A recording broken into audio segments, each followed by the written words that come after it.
today's contest is about emotion is a gateway drug to enlightenment.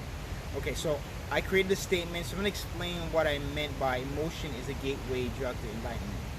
Emotions for me it's almost not necessarily a drug, but emotion for me is the way I find myself connecting to the divine, to the creator, to the nature itself around me, right? So my emotion allows me to connect in a deeper manner of understanding by opening up my heart itself, because when your emotion is heightened, even though you go through fears, trauma, and everything else, once you take a step back and realize it's the emotion in itself is propelling you and allowing you to open the gateway, not a spiritual gateway, the gateway in heaven as you would call it, but it's a gateway within yourself.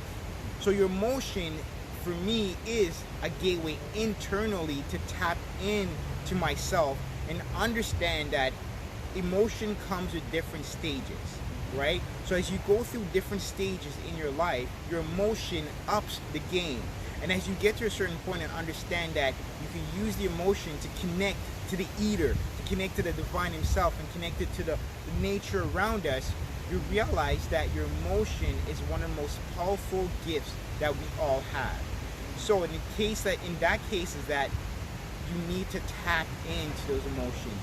Once you tap in, you're able to truly, deeply connect, not just with the divine himself, but you have to connect with yourself, and then you'll be able to connect with the divine. Because if you do not understand how to use your emotion, because when you're manifesting stuff, that is emotion. So when you're praying or giving thanks or having that faith moment, or you're hidden by the spiritual adventure and the spirit takes you over, what it is your emotion that the spirit itself that is feeling, because it's bringing up that energy that flow from the chi and then flow all the way up to the divine himself, and you can start to give thanks.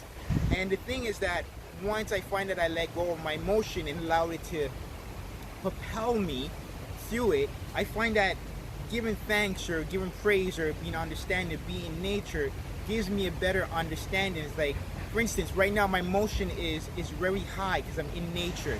So it's like the heavens of nature as I bless, oh Father, heaven of nature as you've given us, oh Father, as you've given us the ground, you've given us the tree, you've given us the divine wisdom within ourselves, oh Father. Because as you bring up that emotion within yourself, you realize that it is the divine himself speaking to you through your emotion. Because you need to understand where it's coming from. Because as he speaks to you, listen clearly and understand what he's saying. It's because he's going to give you through your emotion and those obstacles. It's not that he doesn't love you. You have to love yourself and understand where you're going with these emotions. As you go and understand your emotion, you realize that the divine, the creator, the trees, the ground is actually speaking to you, but you now have to understand how to connect. And that's where the statement I said, emotion is a gateway drug to enlightenment, because internally is the drug. Your soul wants to come forward, and your emotion is the trigger point to your deepest, highest connection to the divine himself, through nature, to the universal love. You just have to understand how to use it. Thank you. Dewayne from Yokchi Healing Art out, and these are new gear. The winner or winners will get one of these. So thank you, and have a beautiful, wonderful day.